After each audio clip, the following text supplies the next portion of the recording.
All right,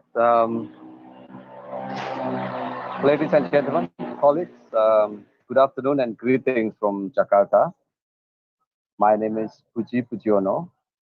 I'm a senior advisor to the Pujiono Center and one of the proponents of the network of networks of civil society organization and non-government organizations in Indonesia, SEJAJAR.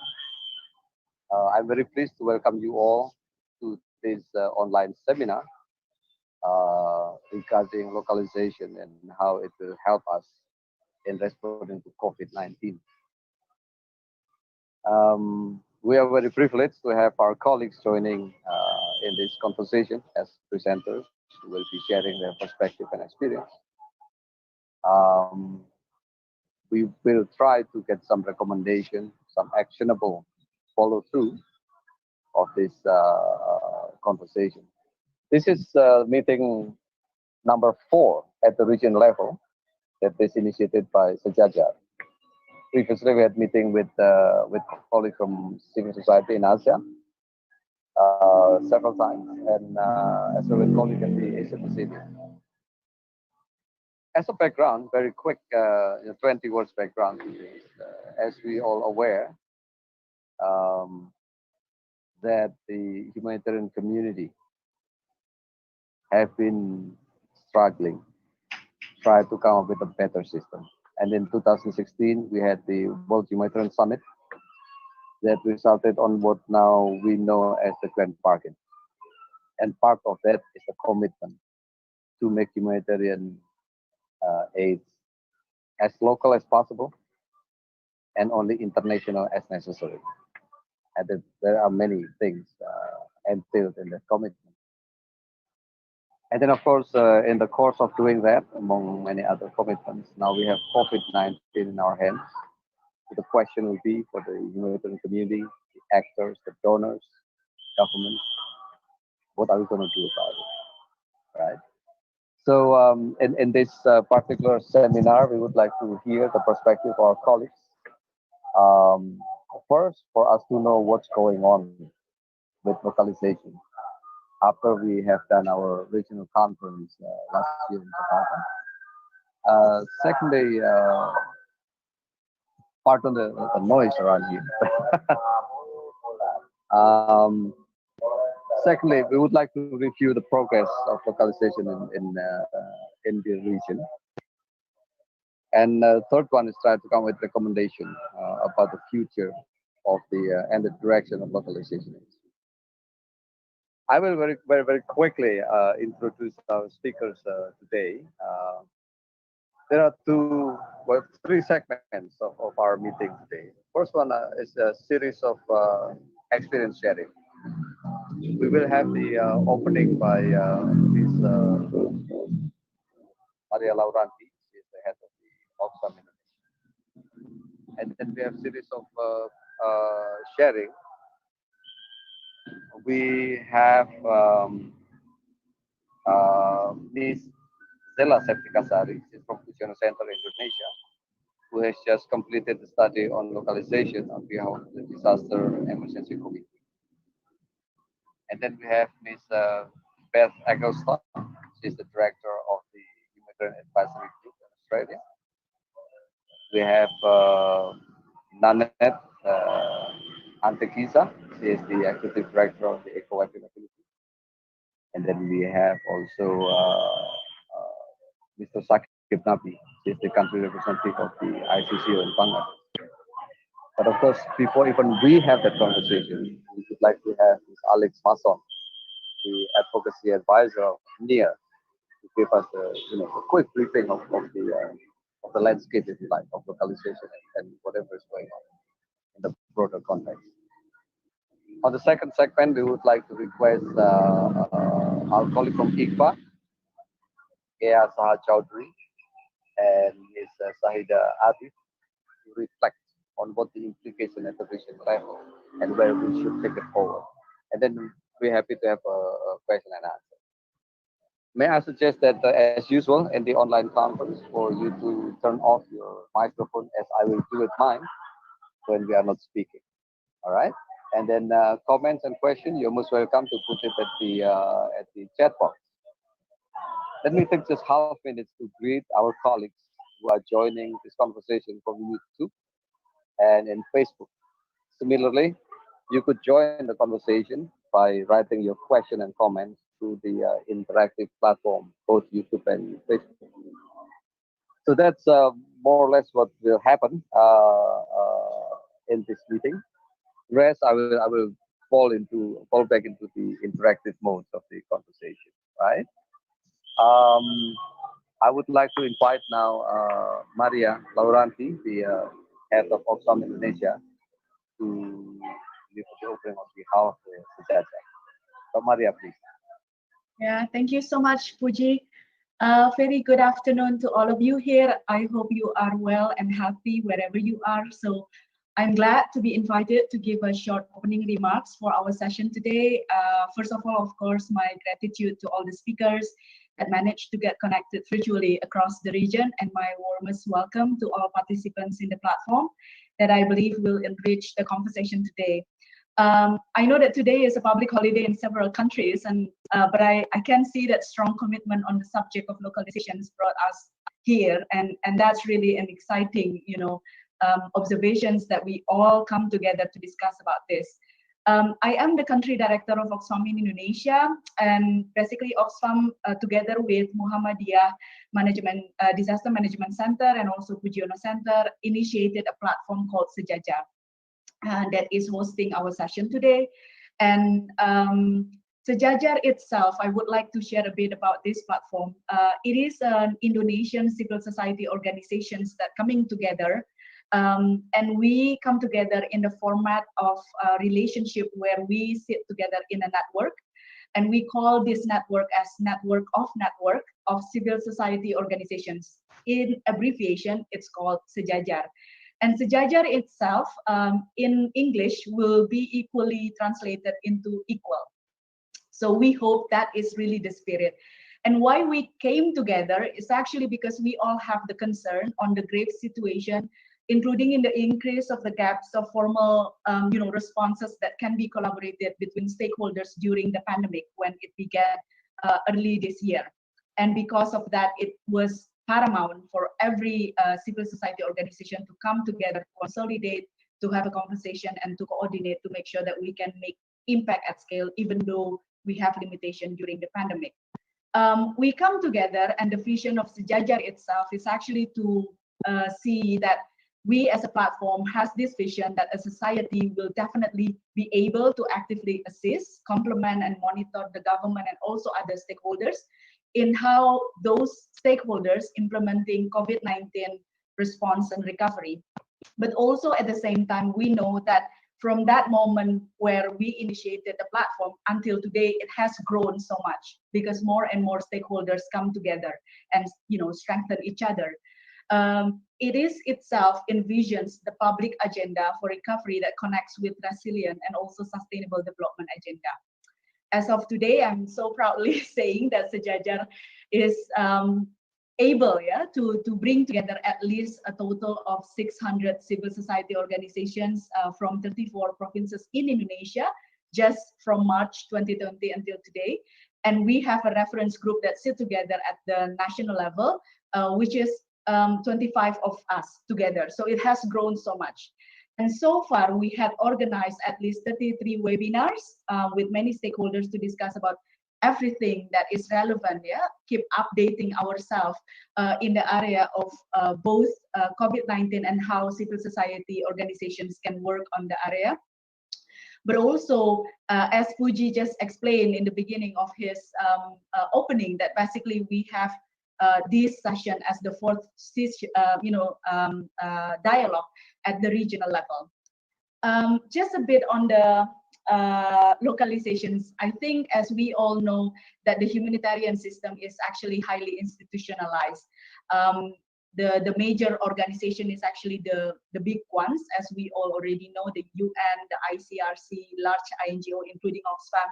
But there is a commitment that we all would like to embrace and cherish, which is one of them is actually looking at how we can enable and work together with the local organizations during response and through the cycle of total disaster risk management. And if we are looking at how Grand Bargain itself, practice the commitment, we see that it is a struggle to really realize what we would like to see in terms of localizations. Direct funding to local and national responders combined remain below 3% in 2017. It has significant increase according to the Grand Bargain report of 2019 that at least 10 signatories of the Grand Bargain met the target of allocating 25% of the annual funds to national and local responders as directly as possible. But it is not enough. And I think with the current commitment, it still goes with a global target of 25% humanitarian funding should actually go as directly as possible to the local and national responder. So I hope that today's discussion will be able to create the space for everybody to have that dialogue of localizations and basically to connect the global agenda so that we all can work together in the region and practice what we would like to really believe. And we hope that discussion can generate the recommendations that we all, would like to really take actions in, so that it can contribute to the future direction of localizations in the changing humanitarian landscape, as we all know that COVID changed everything. So with that, I really hope that this discussion will be useful and meaningful for everybody and enjoy the whole sessions. I will put it back for Puji to continue the session. Over, Pak Puji. Thank you, Laura. Now, before I let you go with this opening, could you share with us in about 20 words of what is the APG and Outcomes Report 1 anyway? Yeah, thank you. So one of the key area where we come together in the region of Southeast Asia Center has one particular policy that we all know called as ATMER, and civil society organization come together, particularly the INGO, Asean, with ATMER is and ASEAN. they come together under the platform that is called ATMER Partnership. Okay, wait, this ATMER is Sorry, ASEAN Regional. Okay, can you hear me now? Oh yeah. Okay, so yes, just say what ATMER is. You were breaking just now.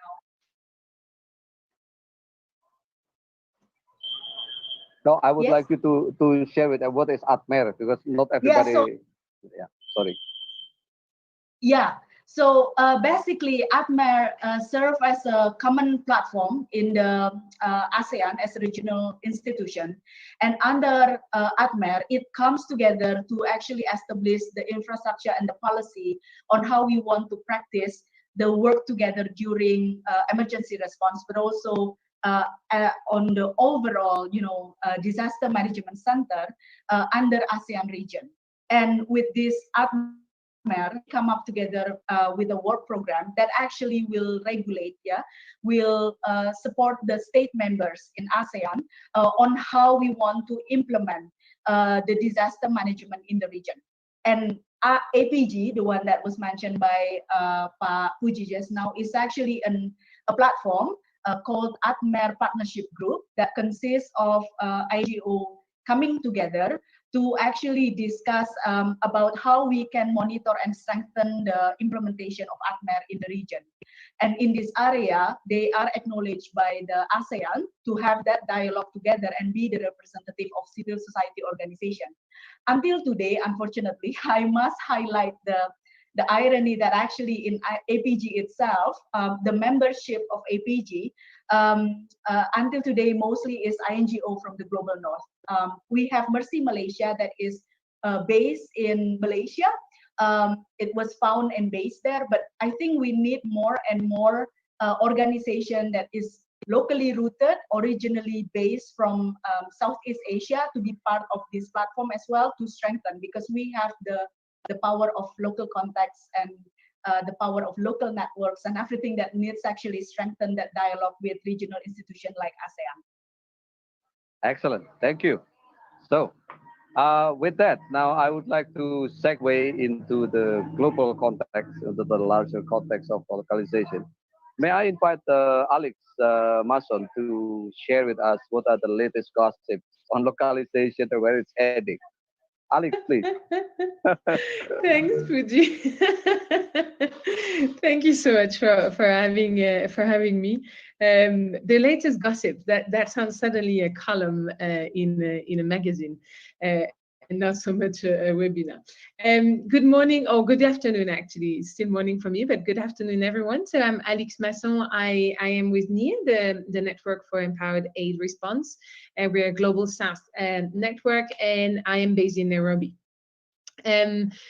So yeah, the latest on localization. I'll try not to repeat some of the elements that Laura has mentioned around, for example, the latest data from the Grand Bargain. I believe that everybody can agree and that localization is improving in some aspects. And we see that funding flows remain very low, but it is getting better, and that individual organizations, INGOs, individual UN agencies are making maybe more commitments and more progress than others. But it remains highly unachieved. Let's put it like this. And one of the things, and I'll talk about that, but I think one of the things that is interesting now that we have, let's say, 4 years that we can look back at on localization in particular, in the way it was discussed and designed or defined 4 years ago. I think what is interesting is that we have something to look back at and to see also what are the emerging conversations that are coming out of putting a localization in place. One of the things that I believe, and I'm not the only one, of course, has changed a lot is the current COVID crisis. And we have seen that it has pushed more localization, because a lot of organizations that were or would have usually do their work like in any response crisis were not able to do it, and they had to rely much more on local partners. So that has changed the landscape in many ways. And I think that it has also finally, I would say, shown much more the reliability and the proactivity of local and national NGOs, community-led responses. You know, the other day I was talking to someone in a research center, and one of the things that person told me, which I found very interesting, especially when it comes to localization, is that somehow local and national NGOs still have the burden to prove themselves. And which is quite crazy when you think about it. It's a complete reverse mechanism, and because they are the one doing the work, but they are the one to have to prove that they are doing the work and that they are the best place to do the work in most of the cases. So the COVID-19, I think, has put more light on that and has provided more credibility, or more recognition, not credibility, recognition. What we see in the global space, and I've seen on the call that I have some colleagues that are very much engaged on that as well, and I'll invite them to contribute if there are more elements that they think should be shared. But what I have seen very interesting is that the different global spaces where localization is or should be rooted have started to work better together. So we have the Grand Bargain, as Laura mentioned and as Fuji mentioned. So we have the Grand Bargain, we have the work stream on localization, and there is quite a lot of work going on there, and I'll come back to that. But also you have now more collaboration with other work streams, which has been quite challenging to get to, because we know the humanitarian system is a siloed system, as the development system is, as the peace building system is, and within the system, it's even more siloed, right? So if you work on this, you don't work on that. So having people to work together has been a challenge, but we see that this year, in this last year, there has been some progress. And what is even more interesting is to see, for example, the synergies that have been developed with YASC. So YASC is a terrible term that stands for Interagency Standing Committee, which is coordinated by OCHA, and which really look at, I don't know how many of you are really familiar with the global system, but really look at the overall humanitarian system in terms of policies, in terms of funding, and in terms of regulations. And YASC is known to be a rather closed space, and not necessarily very open to localization. And during COVID-19, there has been a realization that there was no way then talking about it. And so for the first time, there's actually been an official document, an official policy guidance for YASC as a whole. So looking at all the NGO, all the agencies that are part of it on localization and COVID-19. And again, it's the current pandemic we're in that has pushed that conversation, but we see now that once it has started to be discussed, then the conversation is taking much more space. So those are, I think, very interesting evolution and changes that we see at the global level connected to COVID-19 in many ways. So I don't think I'm going to go into a lot of different specific documents that have been discussed, but you see through that it is moving forward, and that the grand bargain YASC are sort of creating synergies on localizations, but also connecting to other issues that have emerged, like funding. We know that funding and financing is a major issue when it comes to financing and around funding flows, but also around issues that are starting to emerge quite seriously, that are not very new for local and national NGOs, like risk sharing, but seem to be very new to the system. So that's always a very interesting dynamic, right? When you as an actor, you are very clear about what are the challenges, but somehow for the whole system to realize that it's an issue, it takes much more time. So risk sharing, for example, has emerged as one of the issues that is now discussed and that now needs to be discussed. And so in the grand bargain, I think what is interesting at the moment is that in the work stream localization is that there is more work that is done around involving local and national NGOs. So we have more local and national NGOs that are part of the work, which is not enough, but it's better than not at all. So we welcome, a few months ago, we welcomed 10 new members, 10 from all over the world. So that's I think a good way forward. And we are also going to push much more country level conversation around the grand bargain and around localization. One of the things that we have realized in the last 2 years is that there's a lot of countries where the grand bargain and localization are still not conversation. This is obviously not the case in Indonesia, not the case, well, in most Southeast Asia, where we see that the conversations are quite vibrant. It doesn't mean that the solutions are there, as we know, but the conversation is there.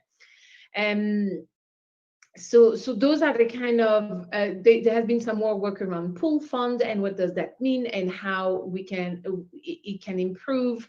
And some of the conversation or some of the piloting that has been taking place, for example, around localization really and the COVID-19 is the example in Pakistan around the pool fund, where it has been exclusively a part of it, not all of it, but part of the pool fund in Pakistan has been solely for local and national NGOs. And it seems that it has worked. I mean, we're still waiting to hear more, but we see that there are some changes that are possible. And so that's really encouraging. And So I was talking about risk sharing becoming a critical issue. Talking to a lot of national NGOs, we know for quite some time that risk sharing is an issue. I believe that there are some other questions that are going to come out in the next months around trust as well, which are in some ways very connected, not on all aspects, but in some ways. I think that the last few things that I just want to quickly share on the global level, we see that localization is moving forward, but it's very slow, and it requires so much more changes. We see some changes within the system, but we don't see the change that ultimately localization calls for, which is a shift of power, right? I know some people don't like the word shift of power, but where you have an inversion in some extent, where it's not about making it better, but it's really making it equitable, and it's also, from our perspective, making it really a system that looks at ultimately the final user in some extent. And we are really far from that, because it requires so much shift for so many different actors that we need more time. Okay. Two more things, Puji, and I stop. Yeah, sure. The two things, we do need that for the grand bargain to continue, for the localization to continue to be a conversation.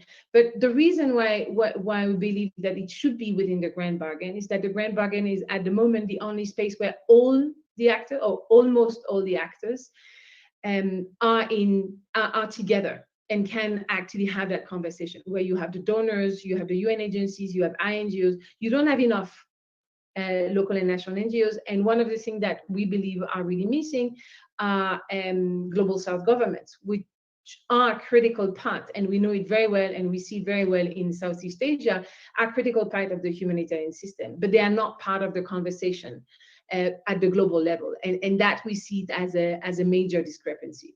So I guess that for us, those are the two main point forwards in the next years when it comes to pursuing localization and pursuing its implementation and its realization.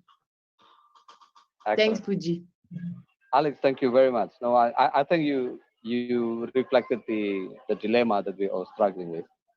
From the ground, at least, we see that one, it is inevitable that localization has to take place, given the circumstances now. And I guess, therefore, we from the South need to embrace this and define it the way we see it. We need to embrace the term our way, but we need to find a way to do it. Now, I see Jeremy Wellard is online. Jeremy, I don't want to put you on the spot, my friend, but if you're on board and you are connected, could you give us 2 minutes, perspective from your side? Jeremy, could you try to speak?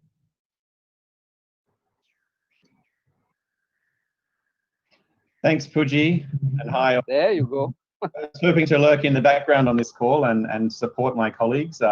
I'll take maybe 1 minute. I think very much to complement what Alex has just said, I think this understanding and analysis of the global environment is spot on from our perspective as well. And there's been a lot of progress in the normative sense, but there's a long way to go in turning these dialogues and commitments into action. And just to re-emphasize the point around the need for action at the national and subnational level, this is where change is really going to happen in the most practical and realistic sense. Some of the longer term discussions that ICVA and NEAR and many others are engaged in at the global level, including particularly with donors, are going to take a long time, and they're going to be very frustrating and challenging for NGOs and others to maintain our enthusiasm for these topics, but it's very important. However, in the meantime, we certainly believe that so much can be achieved at the national and local level in terms of equitable partnerships, in terms of respect and trust and coordination and decision making, and many of these other areas. And I think that it's really important to keep a focus on what's within reach of various organizations, and also to touch base occasionally with the global level, but understand that moves in a very different speed and pace to the efforts at country and perhaps regional level. That's all from me. Thanks, Puji, and great to see you. Thank you. Jeremy, before you go, tell us, where are you now and what do you do?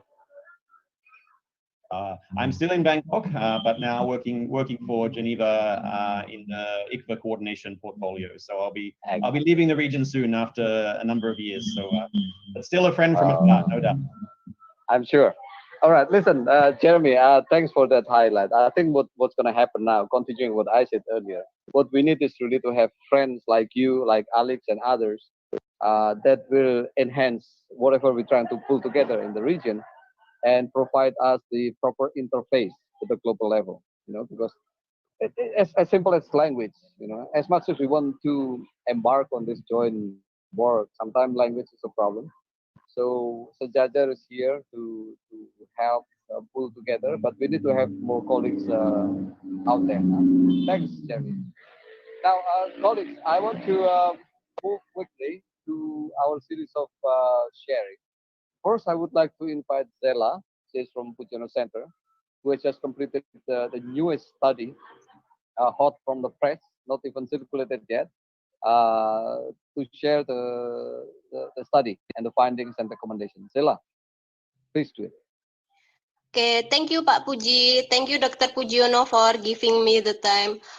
Good afternoon, ladies and gentlemen. I will present result of our study entitled Measuring Localization in Central Sulawesi Earthquake and Tsunami Operation Toward Locally Led Humanitarian Response, which is commissioned by Disaster Emergency Committee, a consortium of 14 leading aid charities from United Kingdom, its partner Oxfam in Indonesia, Christian Aid, and Plan International. In this study, we offer acting objectives were the first one, to learn and document how practical partnership approach were implemented. The second, to highlight most effective partnership approach using partnership guidance node tool that was developed in the pathway to localization. And the third, to describe the extent to which partnership in the response has pivoted to accommodate the response to COVID-19. And the last, to generate recommendation for locally led response to future crises. In the term of method, we employ a mixed method approach that capture both qualitative and quantitative data. We resort to key informant interview to key actor, focus group discussion with national and humanitarian actor, and quantitative surveys.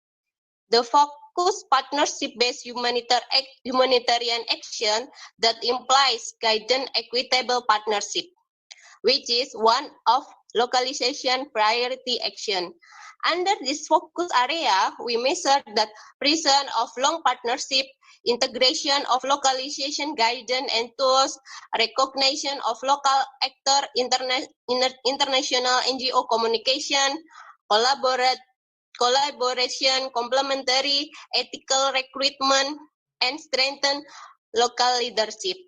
We examine whether the localization practice help improve humanitarian response and health program devoting to respond to COVID-19. Ladies and gentlemen, I am pleased to launch booklet and flyer containing the brief of this study. In that booklet, you will find the key findings from the study as follows. Finding 1, focus on long-term and renegotiable contract and visibility of local partners. Finding 2, focus on ethical recruitment to be helpful for their operation. And finding 3, the two-way learning process promote the more guidance equitable partnership. Finding 4, challenges in enabling fully the guidance node and tool on partnership practices. Finding 5, localization partnership added significant value to government-led humanitarian response. And the last, finding 6, partnership practices have proven to be effective to launch local COVID-19 response. We will make the information available. You may find the link provided. Ladies and gentlemen, based on the finding analysis, we formulate recommendation toward future locally led crisis response as follows. The first one, international actors, particularly those with in-country presence, should invest more in understanding local context during the risk reduction preparedness phase. The second, partnership with local community-based organizations should be promoted to create most robust platform to emergency response. The third, international actors should support local partners involved in government-led local coordination to enhance more sustained engagement in the post-emergency phase. The fourth, strengthening human resource management should be on the agenda of partnership. And the next, the same concept of two-way capacity assessment and sharing could be formalized and extended, planned and implemented systematically. And the sixth, humanitarian organizations should incorporate the guidance note on partnership practices for localization into their practice in advance of an emergency. And the last, international actors should seek new ways to support their local actors to adapt their operation to COVID-19. Ladies and gentlemen, to conclude, localization partnership practices of DSA organization has helped improve the humanitarian response, contribute to growing evidence on localization partnership on the ground, and help local actors pivot there to COVID-19. I end this presentation with an appreciation to Disaster Emergency Committee to their confidence in use and their support to undertake the study. I thank you very much. Back to you, Mr. Puji. Okay, Zela, thank you very much. There you go. Another study conducted on the ground on the application and implementation of localization in Central Sulawesi. And thank you, Zela, for launching the booklet, and that's available on the text box. I hope the Secretariat will share it with everyone. Next, I would like to invite Ms. Beth Eggleston. She's the Director of Humanitarian Advisory Group in Australia. HAG has been a partner of Puji Center in undertaking localization studies, a series of them in Indonesia, as well as in supporting SEJAJAR up to this minute. So we would like to request Beth to share the regional perspective and also the coverage in the Pacific, just to have a more complete sense of what's going on. Beth, floor is to you. Thank you so much, Pak Puji. And it's so lovely to see some familiar names on the call and to meet new people. So thank you so much. I feel like, yes, I'm here to sort of give you a bit of a flavor of where we see things from Australia, and to let you know some of the research we've been doing with some of our wonderful partners. As Puji mentioned, we've learned so much from the Puji Center and love working closely with them, and also with Piango in the Pacific. So we feel incredibly grateful to have such strong partnerships with the people who really know what's going on. So lovely to be here. I wanted to flag firstly, just in terms of the Australian point of view, a piece that's actually coming out of the Australian Department of Foreign Affairs and Trade Partnerships for Recovery document, which really outlines how the Australian government are going to be looking at the response to COVID-19. And they really say this will ensure our efforts are informed by local knowledge, support local priorities, and contribute to local capacity and accountability. So there is still, from the Australian government, a strong focus and a strong priority on localization throughout the Australian aid program. I just wanted to know that a strong feeling. They talk a lot about local organisations and networks. So that is heartening to see that as the government pivots, that favourite word that we're using all the time with COVID-19, towards responding to COVID-19 in the region, that localisation really is a priority for them. So as Puji mentioned, we've been working on localization for some time. We have a 3-year research program at Humanitarian Advisory Group. that is funded by the Australian Department of Foreign Affairs and Trade. And one of those research streams is dedicated just to localization, to locally led response. And just to give you a flavour of what that's looked like in the past, because it's these are the kind of frameworks that we're going to be using in the future. So the framework that we developed to actually undertake some baselines with Piango in the Pacific focused on 7 areas. So I guess these are 7 areas where you could develop indicators to understand, is localization happening? So partnerships, leadership, capacity, coordination, funding, participation, and policy influence and advocacy. And the reason why I really like this framework is that I think often when we think about localization, it's all about the money. And sure, the money is important. But interestingly, the work that we did with Piango in the Pacific, when we came up with the definition of, what is localization to organizations and communities living in the Pacific in many different countries, when we had a workshop and chatted to people about that, surprise, surprise, what people were really interested in was decision making, was being treated with dignity, was actually having a say in the directions in which a humanitarian response took. So I think it's, although I understand, with the grand bargain and looking at that financial piece, that it is important, but it's certainly not everything. And I think one of the most recent pieces of work that we have done, which looked at one of the first big natural disasters that happened during the global pandemic, was Tropical Cyclone Harold, so in Vanuatu. So we worked with our local partner there, Vango, to actually try and understand, so what did this big response look like during a pandemic? And it was really interesting. I mean, this was a very huge cyclone, so Category 5, and really it actually did more damage in some places than Cyclone Pam in 2015, which was massive. And during that response, you saw more than 100 organisations coming in to work in Vanuatu with that response. And in this context, of course, Vanuatu hadn't had any cases of COVID-19, therefore was very careful about maintaining their borders and ensuring you didn't have aid workers pouring in and bringing the virus. So what was so interesting was that in the research that we did and asked questions around, so what was the response like? It was totally locally led. And what came out really strongly was it a perfect response? No. But was it better than responses in the past to cyclones? And the answer was definitely. So I think that this is really heartening. Of course, there's some things that could have been done differently, but to see cluster meetings actually being led in Bismillah, in the language that cluster meetings should be conducted in. We heard from local organisations who said they felt much more confident to speak out in coordination meetings because it wasn't just filled with international agencies. There was an 87% reduction in the numbers of aid agencies coming in.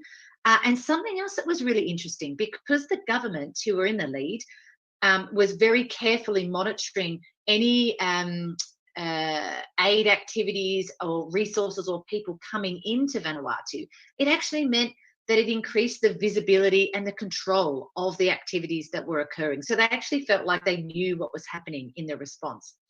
So the kind of recommendations that came out of this research were around, if donor governments wanted to further support localization in the region, in particular in Vanuatu, it was around supporting networks, not unlike the SEJAJAR network, networks that are coming together to share best practice and to support one another. So that's where donors should be focusing, to really look at supporting those networks and also further decentralizing. So ensuring, sure, you may have the national government who are doing a fantastic job in the coordination, but ensuring that's going down to the provincial level, to that more local level. And something else, the last thing that I will say, which is actually from some research we're doing in Myanmar at the moment, which is quite interesting, which is looking at the COVID response there and understanding there's been a huge community response, but it's actually been quite difficult to measure in terms of, we understand when we're talking about remittances, that's really been something that's been studied a lot, money moving from one country to another, from diaspora groups moving into that country to support, families, communities. But actually when resources are being mobilized at the local level, that's not actually being captured in some of the sort of measurements. I mean, you're not going to see those local resources being reported in the, OCHA's financial tracking system, for example. So I think this is really interesting. I think there's a lot happening that we don't know about. And because it's not being captured perhaps in some of these formal mechanisms, we perhaps, assume it's not happening when it actually is. I think there is so much interesting work that is happening in terms of localization really ramping up in the face of COVID-19. And what I'd love to learn more from you all is, what do you think is going to happen after the pandemic? Hopefully there will be an after. But do you think that the system will go back to how it was before? Or do you think we actually have the momentum now to really keep pushing things forward, and that we can actually learn from the things that have worked really well and really prioritize those? Or do you think that in the face of uncertainty and a lack of resources going forward, that will just revert? So I'd love to learn from and hear from you all. Thank you so much, Puji. Beth, thank you very much. While you're on it, if there is any recommendation, any suggestion that you have, you may like to say it now. You love putting people on the spot, don't you, Puji? I know. Really enjoy it. I was thinking that you said that in your email, and I guess it's I would love to sort of see if we can get to a point, and I reckon the SEJAJAR network is a perfect place to do it, is to actually be able to compile some of these lessons that we've learned during the COVID-19 pandemic. And maybe we even have some indicators around those. Maybe we even have a one-pager of lessons that we've learned, and that gets shared with donors and those who are supporting organisations to say, this is what we've learned and we're not going back. I guess we need to think of a way to hold ourselves to account, don't we? And you're probably the best person to work that out. So I'll put you back on the spot. Thank you. Thank you, Ben. So on that, I'll take note with the Secretariat that we'll look for that good practice documentation template or some sort, maybe some indicators of application, and then we pass it around and see how, if we can amass this information and make it, comparable one way or another. Ben, thank you very much. I just would like to echo what you said. One of the findings from what Zela was presented, what I heard, was that local government in Central Sulawesi, in fact, acknowledge that the more empowered local actors' activities have helped enhance the image of the government in delivering the disaster response. I think this is confirming what's happened in the Pacific. That's just one aspect which is interesting to put side by side. Now, this being said, though, from Nairobi with Alex, from Bangkok, from Australia, Jakarta, and I would like to take you all to the Philippines, and I would like to invite Nanette, Antiquisa from ECOWEB, to share her perspective on the 7 dimensions of localization. Nanette, take the floor. Thank you, Puji, and to the organizers for having me here, and good afternoon, everyone. Yeah, I am Nanette Antiquisa from the Philippines, the Executive Director of ECOWEB, a national organization that conducts humanitarian work as well as development actions addressing the issues of environment, climate risk, conflict, poverty, and poor governance.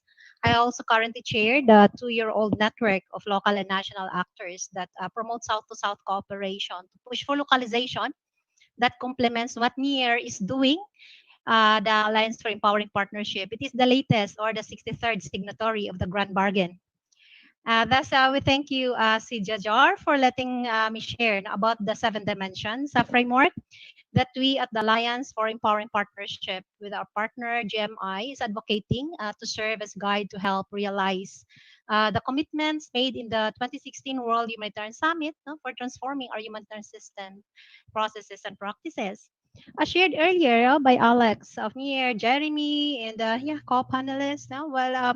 We see a lot of some positive changes. I'm happy to hear those shared by Beth, and also from the research presented by Zela.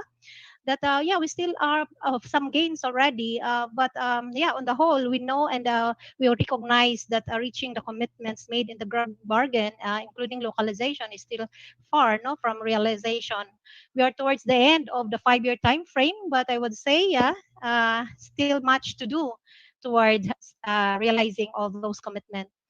Yeah, to date, in general, we're still far from the no. We see the barriers in the systems that are the real challenge. Yeah, and as mentioned by Alex earlier, risk sharing, issues of trust are still among those barriers. Although Ms. Beth has demonstrated in the research, not a lot actually is happening already on the ground. I'm happy to hear about that.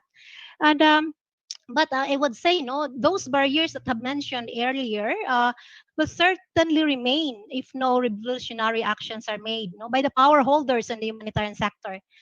Well, the Sulawesi experience through the intervention of the Indonesian government, we know, no, somehow showed us that supportive actions by recipient countries can certainly help in pushing for localization. But even such bold actions still not enough to address power imbalance in the humanitarian structure, no, and processes. Continued positive action from below has to be complemented by revolutionary actions from above as well, by those holding the purse, those holding greater power in changing the aid system. For Alliance for Empowering Partnership, localization is not only about the transfer of more resources for local actors, no, as mentioned earlier, no, by Ms. Beth also. We don't see it as simply the 25% of aid in the hands of the local and national.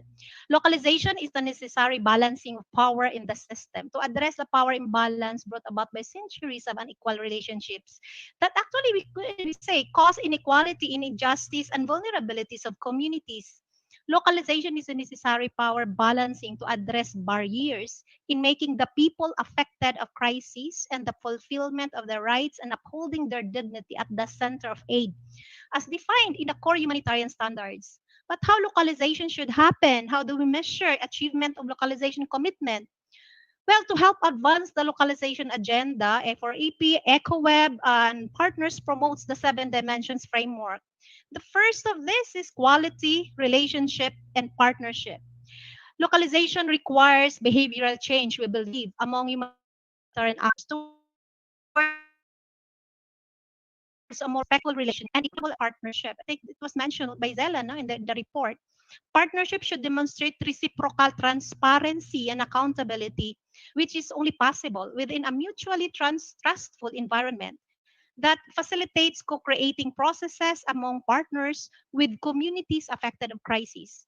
In the current aid system, accountability requirement is still very much no, upward in nature, which just demonstrate also the power dynamics that center on funding as still the power source. What we advocate is while we ensure accountability of aid recipients to donors, downward accountability to the crisis affected population should also be ensured. Thus, the second dimension of localization, participation revolution, is a critical element of localization. We say it means humanitarian sector should ensure deeper participation of at-risk and affected population in designing, implementation, and review of humanitarian actions that empower the affected population. In our organization, ECOWEB, in the Philippines, we have demonstrated how the survivor and community-led response to crisis approach has resulted to more meaningful and more impactful humanitarian action that enable crisis-affected enhance their self-help and community-led actions in addressing not only their emergency needs, but allowing them to also address, no, starting by themselves, other priority actions that include addressing root causes of their vulnerabilities that based on their analysis. Our experience on applying the approach, survivor and community-led response, demonstrate the importance of quality funding as well that we receive from our partner, and not only the quantity, which is the third dimension of localization. Quality financial aid means people affected of crisis are allowed to allocate aid according to their priority needs. And with greater quality coupled with quantity funding could mean we are able to reach more and empower more people affected of crises. We wish to demonstrate through the SELR approach that the locals have capacity even the crisis affected themselves. The fourth dimension is the need for continued capacity enhancement. And this could not be realized if international partners would continue undermining local capacities. Being in the forefront in any crisis, local organizations need to become sustainable, and continued enhancement of their capacity is key. Thus, collaborative capacity sharing between local and international partners is key, no, dimension of localization. And with the reality that humanitarian aid is always not enough to address the multifaceted and multidimensional needs of the crisis affected. Coordination and collaborative capacities with greater presence and influence by national and local actors is the fifth dimension of localization that we are pushing. Localization also means valuing actual local actors' roles in the results of their action and their innovations. Localization can then be demonstrated as well by ensuring visibility of work of local national actors, which is the sixth dimension. The DEC collective initiative study presented by Zella earlier mentioned visibility as an issue, no, in the research. It is really necessary to enhance, no, this visibility, to enhance also the greater participation and influence of the local and national actors in defining policies, systems, and standards, which is the seventh dimension. And yes, so the seven dimensions we're saying, like, after more showing, that after more than 4 years of debate on the localization agenda, we already have lots actually of narrative. The researches shared showing that localization is indeed the necessary power balancing mechanism to make humanitarian not centered only on funding, but as the we should also be focusing on the accountability to the affected of crisis, that we should be shifting more towards that, and addressing power imbalance is key to achieving that, ensuring rights and dignity of people. The seven dimensions framework show that it can be done, but certainly requires change in mindsets and behaviors among humanitarian actors to translate commitments to action. And the gains so far during this pandemic, I hope, to continue beyond and be strengthened further, and that we don't go back to the pre-pandemic business as usual after this pandemic. Thank you, Puji. Back to you. Thank you, Nanette. Well, that's really a great crystallization of experience of colleagues and perspective of colleagues from that part of the world. It reminds me, when I was working in Hong Kong, I went to a shop and request for a noodle, and the menu was written Singaporean noodle. It was great noodle, really tasty. And then I went to Singapore and I asked for a noodle, and they served me similar noodle, and they call it Hong Kong chow mein. Well, it seems like the same damn noodle is called differently depending where you stand. Okay, when you're in Hong Kong, they call it Singapore chow mein. When you are in Singapore, they call it Hong Kong chow mein. But they're the same noodle. This being said, it seems like the seventh dimension that was explained by Nanette. It has an echo in the DEC partnership guidance too. And then CARE International also have some dimensions.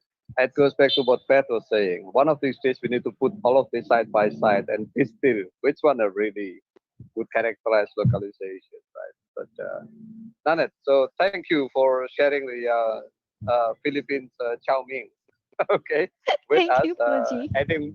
adding more reference to what localization should look like from different perspectives. Now, you're talking about the localization being aiming at a better response, more effective, but not only that, but also the one that also enhance the dignity, or at least maintain the dignity of the one affected by crisis. Now, Bangladesh Rohingya crisis present us a theater that is unique. Not only there are national and local actors, there are international actors, and then there are the refugees, right? Now, how this dynamic interplays in the localization, I have requested our colleague Sakib Nabi from my CCO Cooperation to share the perspective from Rohingyas, Bangladesh. Sakib, the floor is yours. Thank you, Puji. Thanks for the opportunity. And it was a pleasure listening to different panelists presenting different perspectives on localization. I think the beauty about localization is that people have tried to define it, and it has been very flexible in the sense that people have been able to define it based on the context where it is. I mean, there is no general agreed upon definition, but it is flexible. People have their own interpretations, and people have taken it forward based on their own interpretation. If I talk a bit about eco-cooperation, We are a Dutch agency, and localization is a part of our key programming principle, not just for our humanitarian work, but across different programs. And it is an integral part of our organizational culture. And there is something, a platform in Bangladesh which is led by NGOs focusing on localization. And this platform is all about how the INGO should be contributing to the entire Charter for Change and what should be the key actions and milestones. And cooperation has been closely associated with it. As far as the Rohingya crisis is concerned, we started responding immediately after the crisis way, back in 2017, and in order to ensure that we have our eyes and ears close to the ground, we had our offices in Cox's as well as in the field in Teknaf and Ukia also. And initially, most of the organization, basically the INGOs, started operating directly on the ground because of the complexity of the crisis, because this crisis was something which was, which was unprecedented in nature. So there was not much of an experience within the country to respond to this kind of a crisis. But gradually we have moved into a direction where we believe more in partnership, and most of our programs on the grounds are implemented by the partner. And some of the key indicators that we look at in terms of how localization has happened in Bangladesh, especially in Cox's, focusing on the Rohingya crisis, is that we have more local staff on the ground. Like even the leadership position is given to the local staff, which was not happening earlier. In terms of our admin cost, a certain percentage of it we share it with the local NGOs. And then there is a group led by UNDP with IFRC and board, which was formed in May 2019, focusing on localization, which is advocating for larger space for the local civil society organization, at the same time talking to donors also, whether we can work in a partnership mode with both the local and the international organizations together. Some of for us, localization and approach as an approach in the Rohingya response is still a work in progress. The reason why we are saying is that there are lots of misconceptions about localization and a gap of perception on some issues among local NGOs and INGOs and UN agencies also. But again, if you look at the Rohingya crisis, it's very tough to define how do you look at localization. The reason being, if you look at it from the perspective of the refugees, neither the international agency nor the local agencies are considered as local by them. And apart from that, I think the COVID pandemic, has created a new normal wherein the international borders were shut down, even the local travel was not allowed. So we had to depend mostly on the local. I would say that this was, we were forced to kind of move into the direction which was more local. We had to have more local organized staff on board. And the ECO ensures that the local community, leadership, workers, and volunteers are taught how to keep themselves safe in the during the pandemic. One recommendation which I think is very crucial for us to bring on the table is that how do we demystify localization, and we should have a roadmap and action plan focusing on key indicators to measure if we are moving in the right direction. Over to you, Pujibhai. Thank you very much. Sakib bhai, thank you very much. Dhanabat, much appreciated. So there you go. I think two things that I pick up from Sakib's sharing. One is that localization, at least in the context of Bangladesh, is a serious matter. Yet they form even a task force among the INGOs and colleagues in Bangladesh. And number two, how the dynamic changes when you put localization in the context of refugees. And we appreciate your recommendation to move forward with clear indicators and all that. So thank you, Sakib bhai. Now I would like to open the floor before I move to the next segment on response from the regional side. Any comments, any question? Mas Dino, is there any question from YouTube and Facebook participant? Mas Dio or Mas Dino? There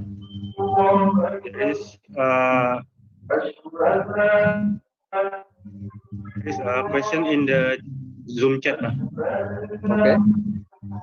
Could you tell me what it is? From Susan Mai. Okay. Has there been collected evidences in relation to improve?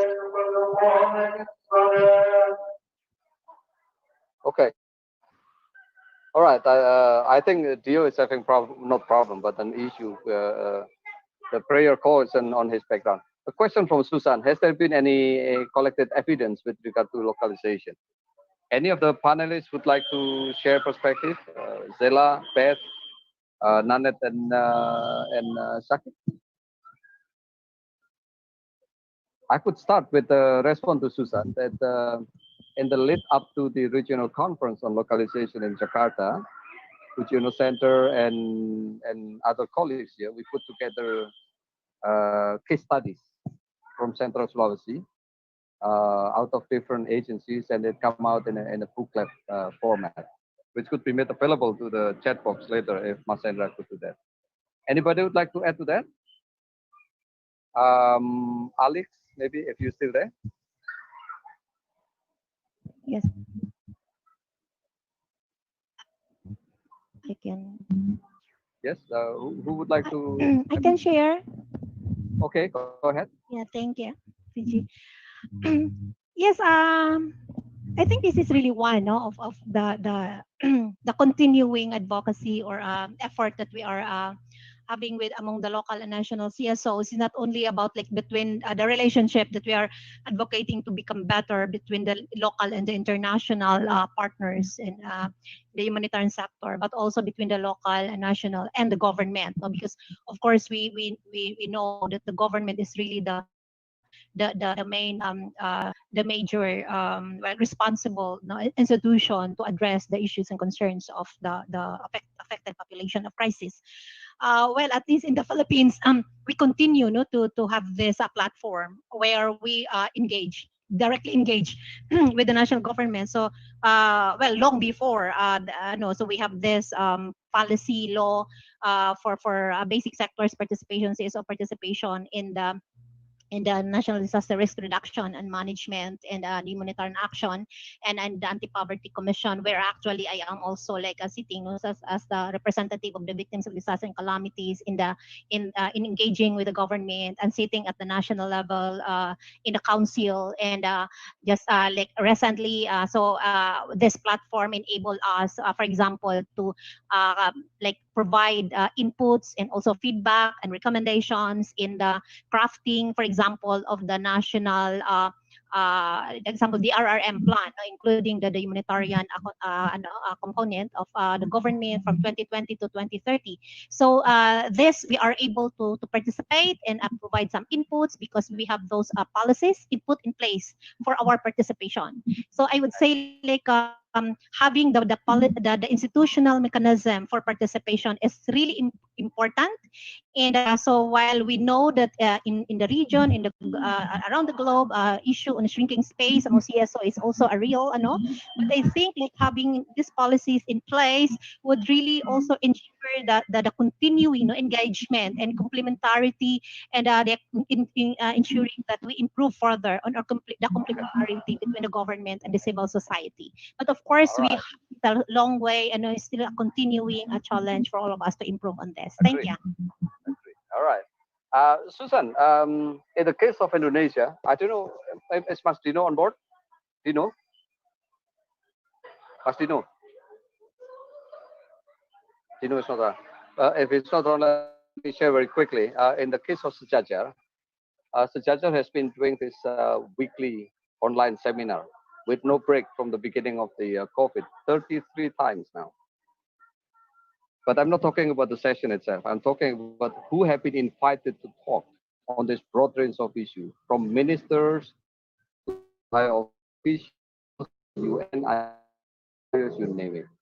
And out of that, those sessions came out specific topics and negotiations, sharing of power, if you like, where the local NGOs are now dealing with government directly and requesting for space and demanding for the sharing of resources of government budget at the local level. Uh, and the minister would come out with circular and instructing local government to open their doors to NGOs.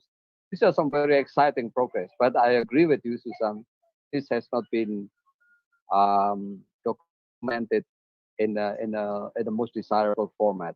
We only have minutes of meeting, minutes of trainings. One of these days, we hope that maybe through South-South learning platform, we could actually put a better format to this. That's my response to Susan. Anyone would like to add to the conversation?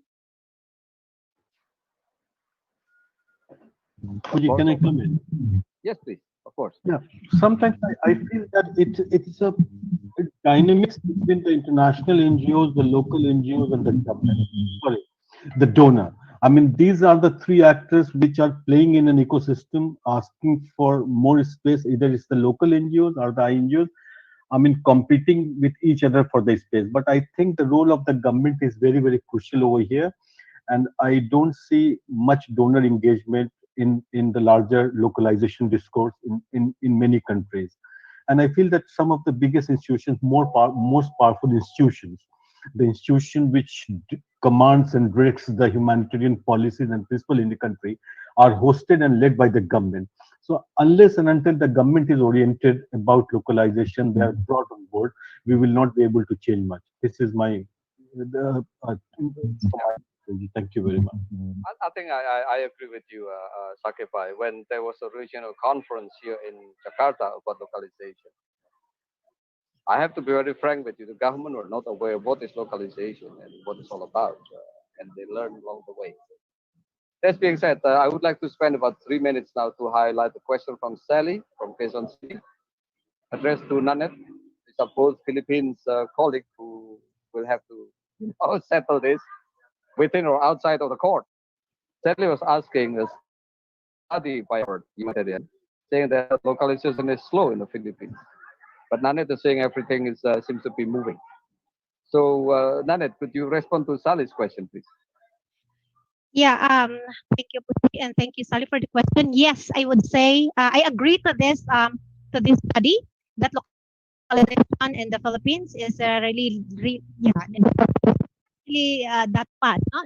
And, what I was saying is we have those institutional mechanisms for participation in the DRRM, in the crafting policies right now.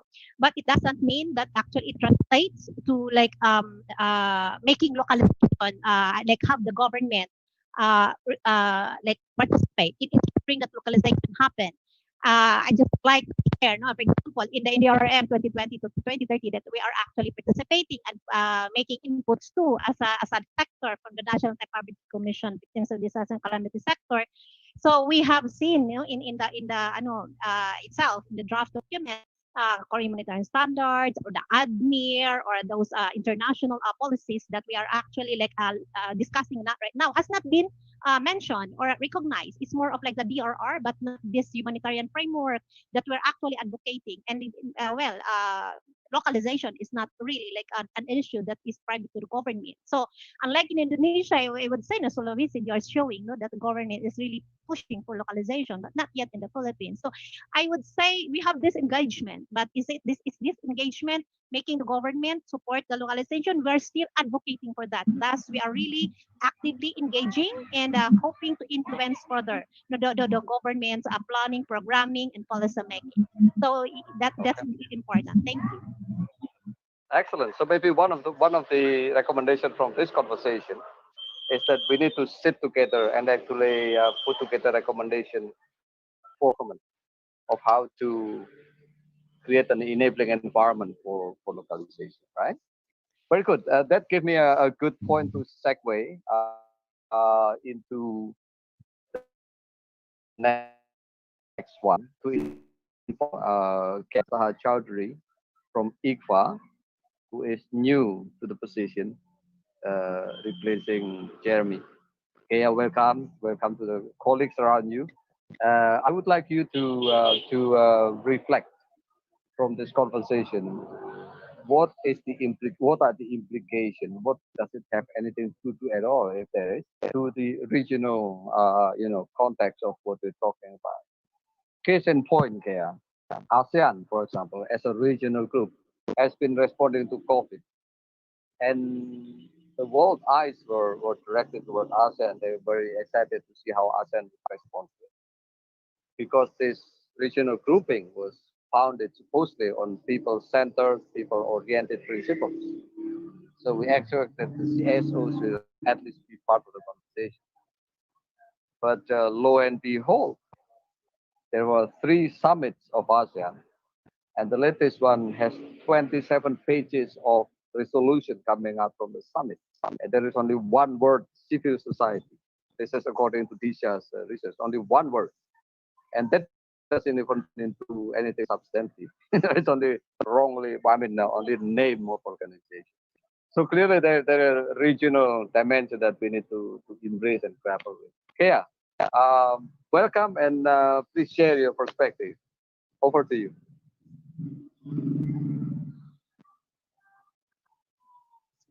You have to unmute, I think. Thank you. There you Exactly. go. Go ahead, take it on. So thanks everyone, and it's great to be here with you. And like Puji said, I'm new as a regional representative to ICVA, and ICVA being that global network that brings together international, national, local NGOs, secular faith-based, to work on it, to engage in to understand, engage, and influence the humanitarian system, and to strengthen humanitarian and action. And Puji, I'm going to try and answer a question specific to ASEAN, maybe when we get towards the recommendations too. But I want to take this opportunity as well to reflect on the discussion that we've been having here today. And I think there are some themes that keep emerging. So hopefully this will bring some of that together, and that reflect back at what we can do at the different levels in addressing localization.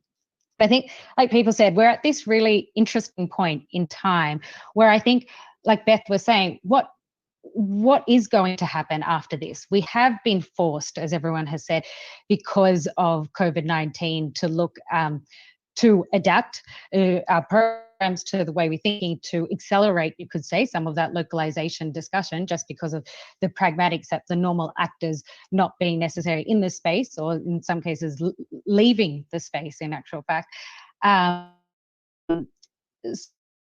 So we have been, but like I said, what happens after? Do we go back to normal, or do we not normal? Do we go back to the way it was pre-COVID, or is this going to be the new norm that we see some of the practices that have been adapted for localization?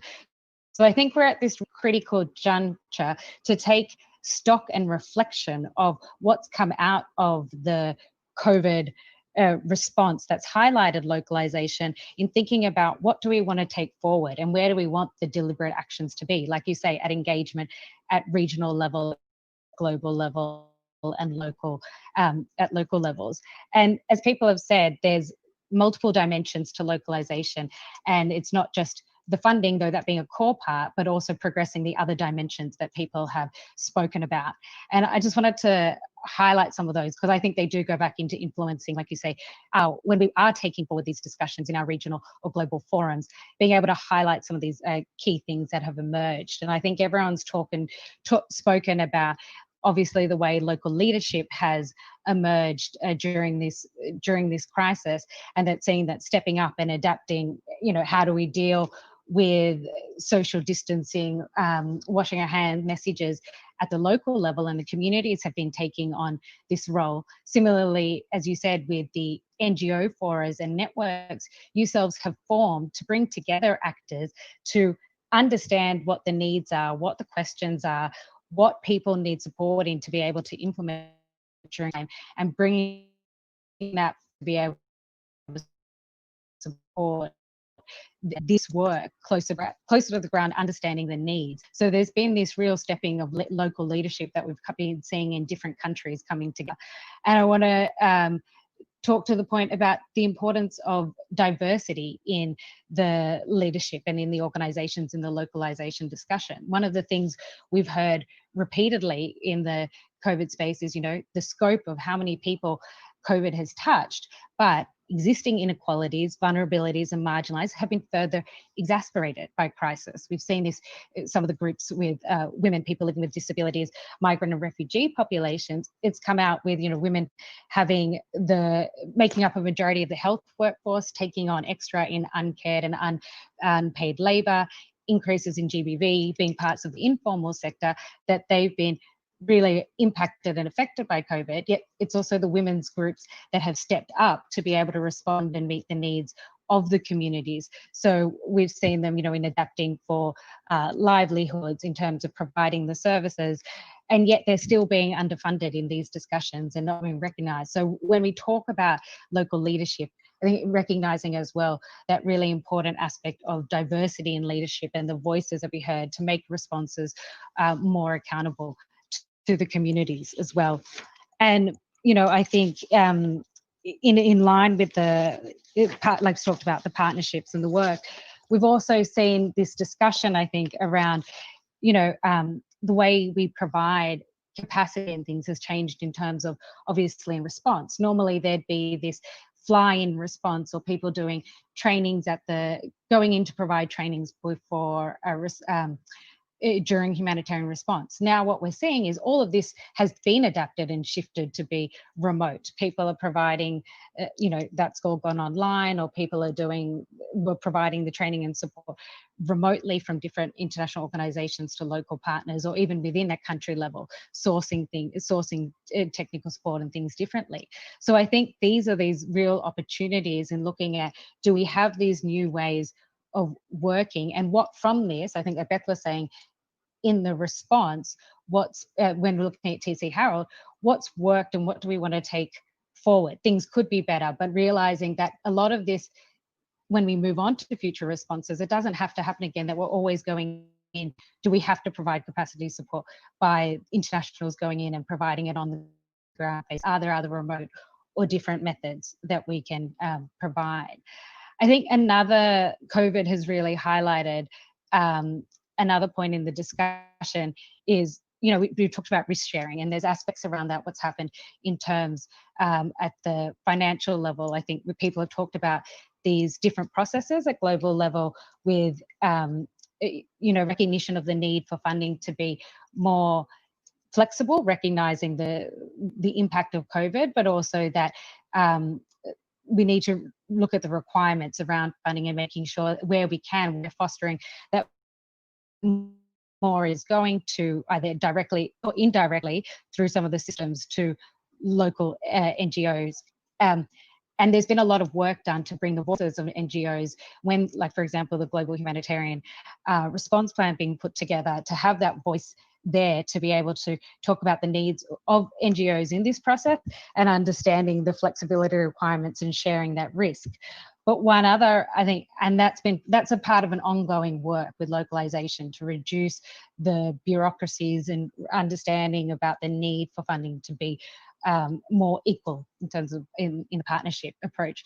But another aspect of that has been understanding around the risk. We've seen very much with COVID-19, because, as I said, we haven't had the actors coming in, actors have actually left, that the people at the front line are national and local actors who have risks in terms of their exposure, not only to COVID-19 and for the communities as well, and that are they adequately protected, and is their duty of care being taken into consideration? So it's put us in, uncomfortable discussions, but that are really important to have about the recognition that, local organizations and communities, are we providing, there was a discussion obviously around having adequate PPE, thinking about mental health, thinking about the financing and the cost associated with being able to provide care for the staff that are on the ground providing services. And so I think this will lead us into having more discussions. How do we share risk? If we're expecting it to be operating in these environments, how do we make sure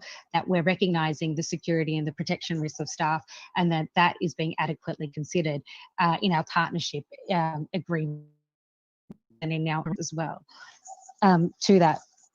And I think, like you said, we talked about this a bit in the funding and influencing policy as well. When we looked back at some of the work that the organizations we had TC Herald, and like I said, we had in Bangladesh Ampan that happened, and again, local responders being at front and center of the work they were doing. A lot of them, when they said what was working or what was to be done as well, was reflecting that they had support. There'd already been programs in place before the emergencies happened. So they had the networks, they had some of the training, the staff there on the ground. But that was happening because, policies were in place that supported the role of local actors across that chain in preparedness. And we know preparedness leads to better humanitarian response, but we need these enabling policies and inclusion of local actors in these discussion and the stages before emergencies, recognizing that network to be able to have the space to do their work and to be able to adequately, to be able to respond the way they need to. So I think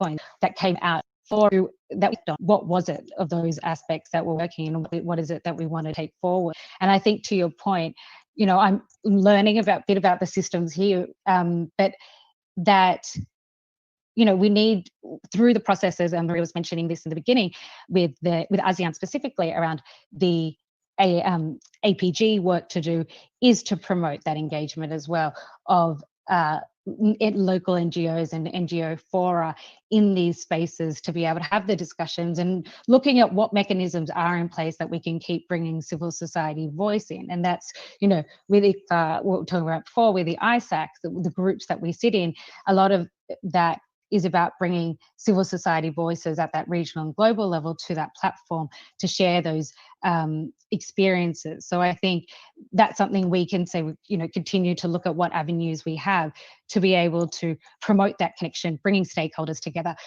and having sharing that voice. And I think then, at the other level, could you asking before, like, what are some things we can do, or you and your networks can do, I think, is we don't have a great oversight. We know the international coordination mechanisms, and there hasn't been great traction, I guess, say, of having necessarily local voices in that international systems, but we don't know what's happening at national. How is coordination working during COVID? What's been the role of national and local actors in this process? So I think, like we talked about having this documentation, having this understanding of how it's worked, because COVID has also taught us this isn't these silos of humanitarian development.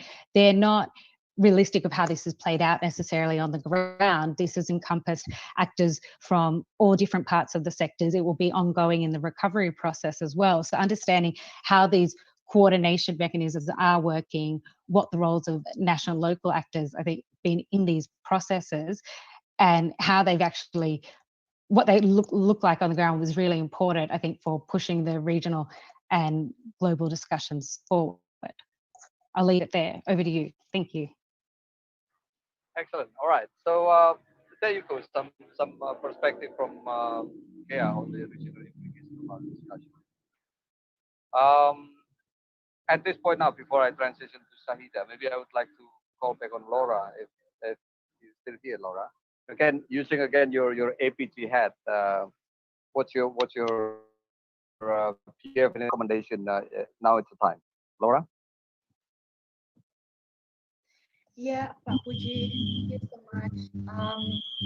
Yeah, I would like to really say that basically, oh, sorry. Yeah, I would like to really say that in the area of localizations, it's really important to equitable partnering. And one of the idea to actually push this into practice is to realize that we in the complex web of humanitarian relationships will have modality of local and global, local and local and global and global. And each of the actor will have to define how this actor is contributing to the humanitarian sector that we would like to work together. And I think there are at least, if I can share, 4 areas. And of course, I think in the area of financial power, where resources are important, this understanding of financial power should not outweigh the other forms of power in the relationship that we have. Yeah, it means that there is a need of all of us to promote mutual accountability and decision-making processes. So if we link that back to the plan that we already have in the region like APG, it is really important to have more local actors that actually be connected to such platform or even be present in the platform so that they can also be exposed is one thing, but the other level is actually to take participations on how they influence decision-making processes. And finally, hopefully, also the resource distribution. The other area that I think is important is actually to realize that we need to invest in the overarching collaboration arrangement with local partners so that we all know that there is a reality that in humanitarian, we will always have up and down in funding cycles. So how we can establish the equitable partnering even during short-term arrangement where the funding is, during the rising. And I think INGO in this area could play a stronger role in convening, brokering, to enable and sharing the capacity within local networks between local global, because in the area of this, I think what needs to be highlighted is also the leadership is important. So leadership must be presented and owned by the local actors to claim the space. Not necessarily, resource is the only monetary aspect that we are looking at, but also looking at the spirit, looking at the knowledge, the local network. It is only contextual to recognize that basically the local actors are the one that have the social, cultural, and political relations that are stronger at the country itself compared to any other actors.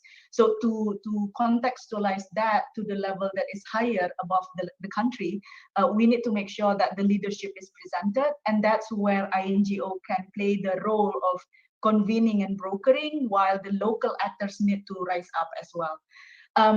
Just one last bit in the area of accountability, we need to really know how accountability can be translated and accepted widely, because from I understand and I agree with a comment from Nanette when she acknowledged that we need to look at downward accountability as well, because the accountability concept that we all know at the moment is very much global north, conceptualized framework. Yeah, so we need to know how this accountability is translated and accepted widely by the local actors as well, because solidarity is something that is also part of accountability.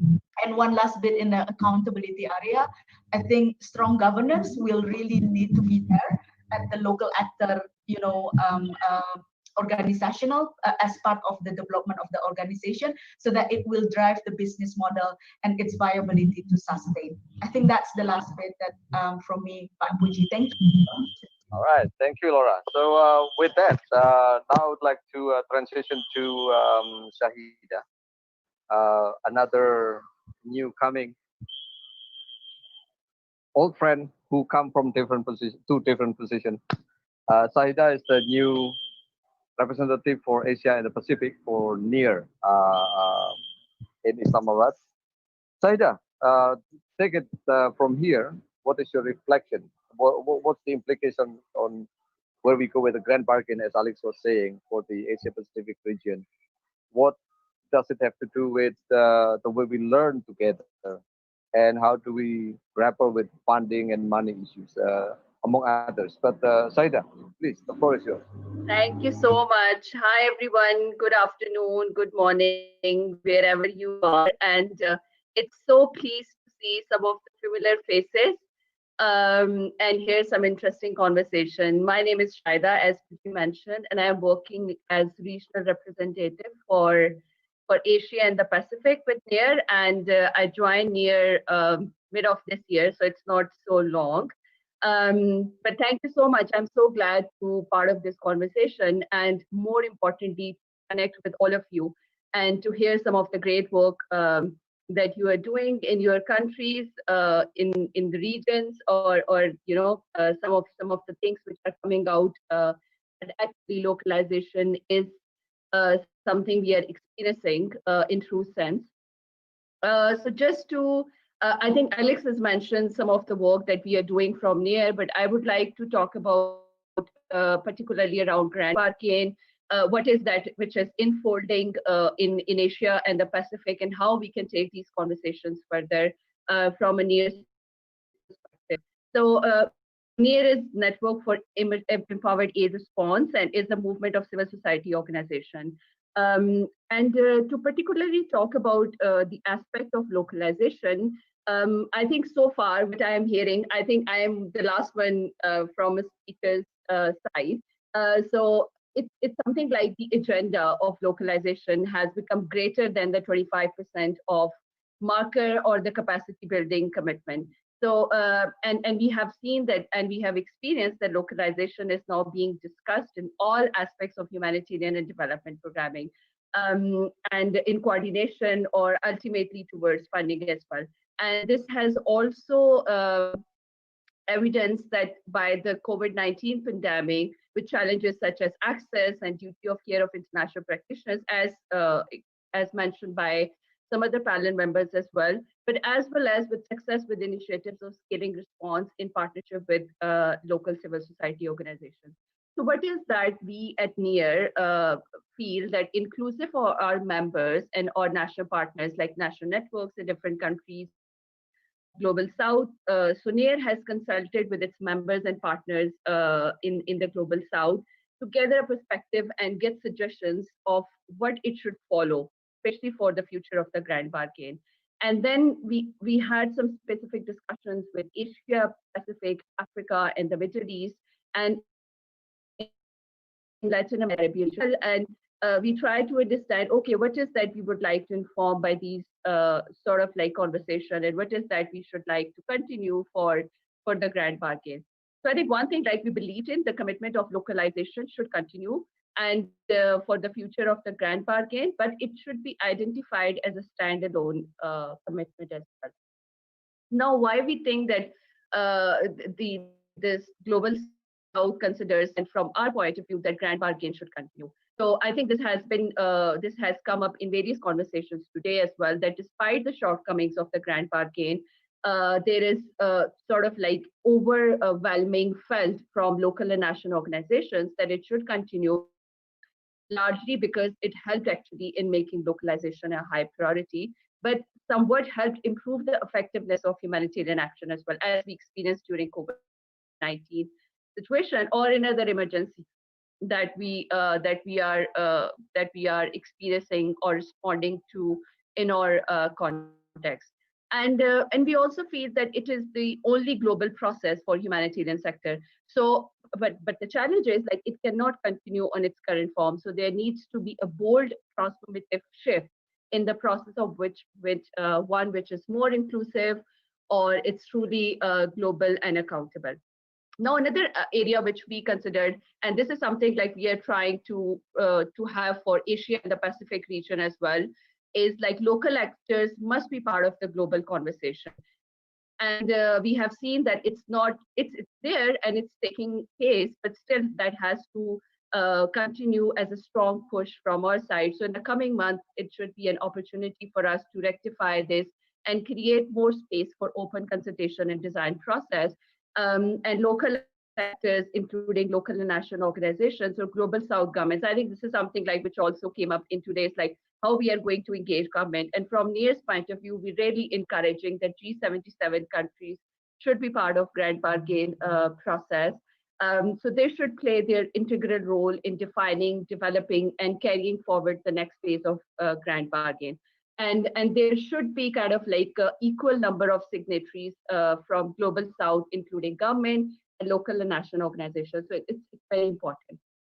I think this point also came up And now I can realize that the conversation that is happening, how it's something like align or probably to the points that we were also thinking from a NIRS perspective, is it's more sort of like moving from global to local.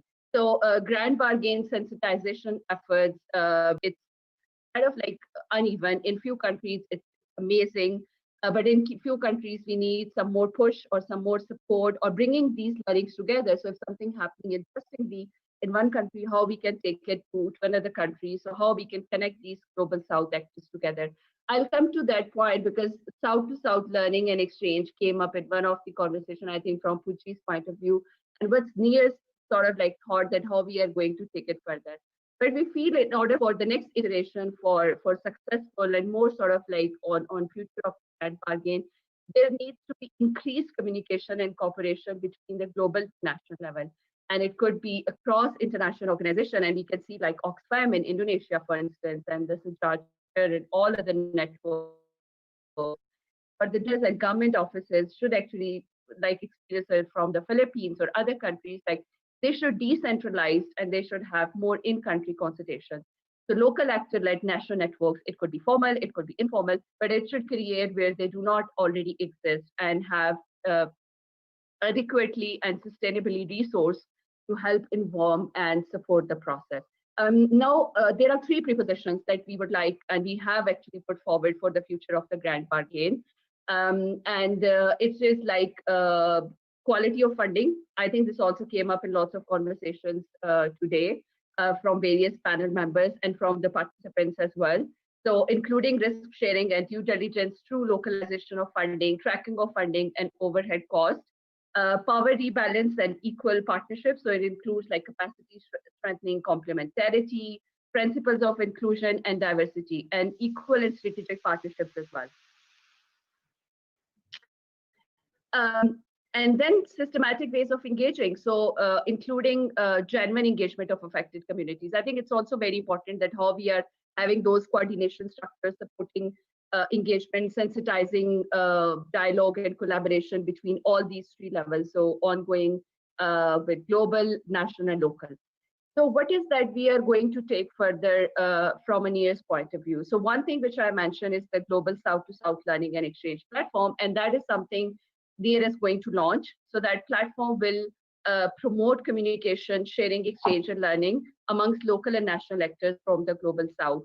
And this platform we are going to launch in COVID-19 because COVID-19 has connected us, and as a new way of working and a new normal, there are different terminologies we are using, but I think this could definitely improve and coordinate more localized response to the current crisis as well. So that's one thing. The second thing is like, I think today's effort and having all these various networks on this platform also creates that definitely we can have impactful local collaboration in Asia to influence policies and to build capacities to ensure that right-based humanitarian responses and active participation of local and national organizations is having, or it's something like which is actually highlighting that which matters to them, what is that which could be achieved in various contexts. And the third thing that we are actually picking up, and this is something which already been highlighted by Hag and I think by Nanette as well on the localization dimension. And I think Puji mentioned it in a sort of like a different forum, noodles. But I think the localization performance measurement framework that we inspired from the work of Hag, I would say, and then it has 6 components for us. But I think that localization performance measurement framework is something like which we are taking further in Asia and the Pacific context, because we have to assess our progress, but same time, these frameworks can help us in doing advocacy work. These frameworks can actually reaching out us and sort of more have context-specific localization work. So yeah, so I think these are some of the things that we are going to continue, and we really look forward to collaboration and welcome your thoughts and sort of like open to conversation with all of you. at the end, I would like to leave with 2 points for the deliberation. It would be nice to hear your thought because this is coming up in lots of conversation. I think both points actually came up in today's conversation as well. So there is a collective commitment on localization as we see, and grand bargain exists to continue political will and to ensure that in the next phase, systems are in place and we tracking funding to local actors and things like that. So do you think that there should be more of a commitment of donors to engage with local actors at the country level, similar to their relationship with international civil society and UN? And if so what is that we could do from these conversations that we are having, or collaboration with networks like SEJAJAR or other national or regional networks? And then the second point is like coordination and development, because, or I would say like, humanitarian and development. And there has been like efforts of engagement between these two, humanitarian and development coordination. But do you think the term nexus, which is coming up very strongly in all conversation, this silo does not exist amongst the local civil society? So is it important to have such initiatives to align with the realities of greater need and limited funding? So how can we actually continue with these conversations where we can actually mainstream and collaborate all these terminologies together at local level?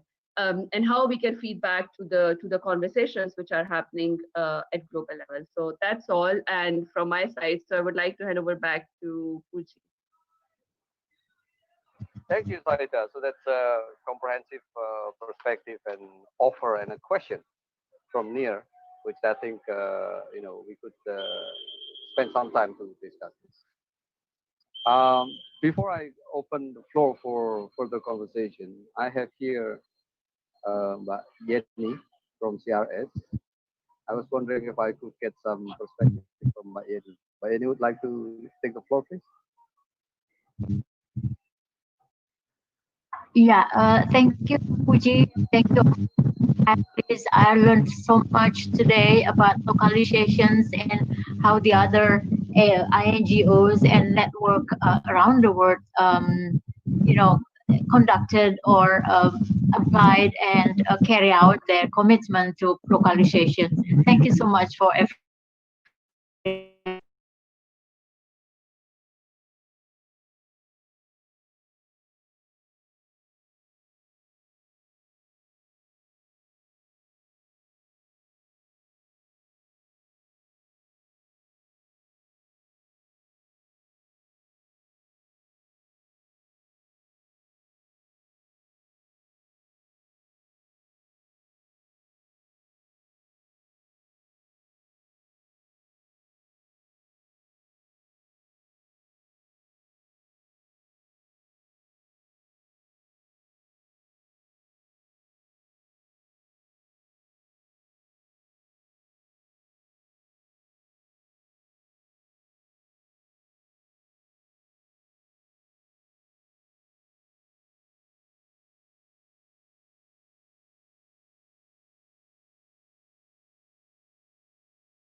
Just need some kind of little push and shuffle a little bit, but it's getting there. So I'm glad I'm hearing what other people also are on the same page today. Thank you so much. Thank you. There you go.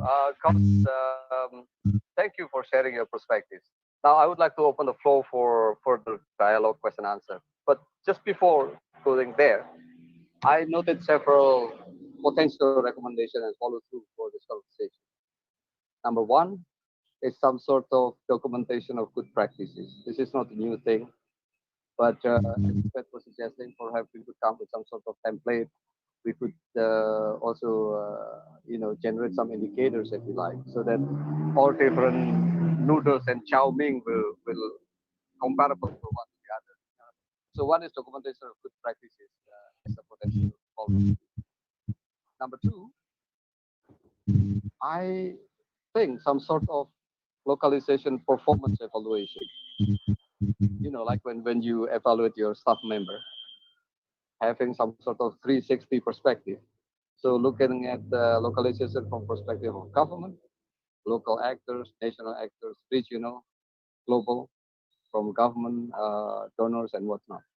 Maybe that's not the way to look at the snapshot of where we are. So localization performance evaluation 360. I hope that's catchy enough. And the third one with regard to ASEAN, ASEAN is planning their disaster management and humanitarian framework for the next 5 years. Maybe we should just crash the party. So with APG, maybe we could just open the platform and have a wide conversation, and then crystallize the perspective, and then through APG we could, since APG already acknowledged in ASEAN, to bring the voice forward with regard to localization. These are three potential recommendations on my notes. But now let me open the floor to anyone who would like to comment, to add, and suggest any recommendation for follow through. Over to you, colleagues. Anyone would raise your hand or just take over the mic. Also, if anybody from YouTube and Facebook giving comments, please reflect it to this meeting. I will give just 10-second silence for anyone to do their intervention, please.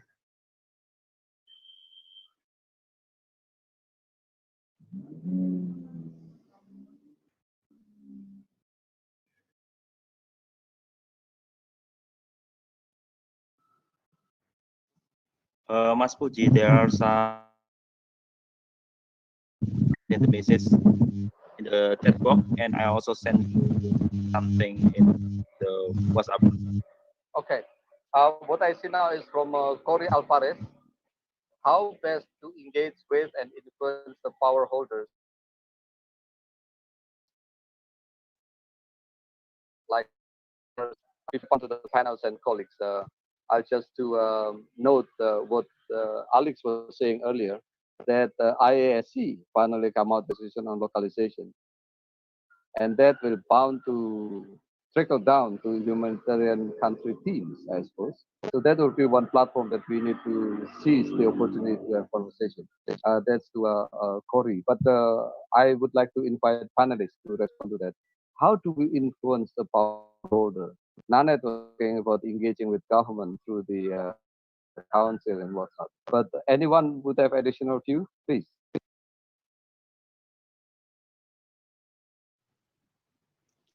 Hi, this is Kaya.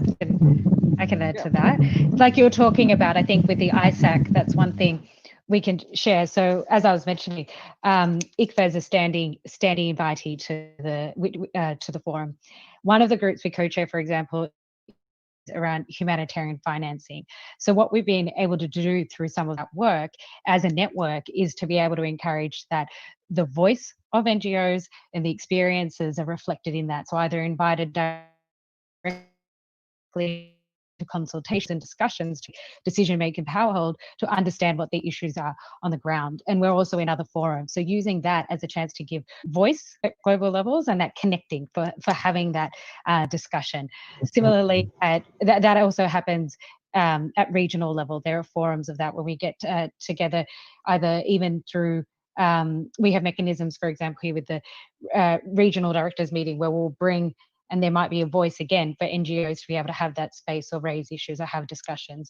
There are forums for exchange. I think some of the work we do as well sometimes have the opportunity to bring UN partners together as well with civil society to have these dialogues and to have open questions about what are the challenges in implementing localization? What is it, like say, about having respectful partnerships and equal funding, that what are the challenges and solutions and coming together to have that dialogue? So I think through some of the networks here on the panel and through the various also participants here, we have that opportunity, I think, when we are pushing these agendas, not to have these conversations in isolation, but to bring groups together to convene and to discuss and find solutions. Thank you. Excellent. From there, so we have channels open. ICVA has the access to that. NIR has the access. Oxfam is in the APG. Nanette with her platform as a signatory also to Grand Bargain. CRS is there. The challenge now is how to consolidate our views. So if I may propose, after the meeting, we will have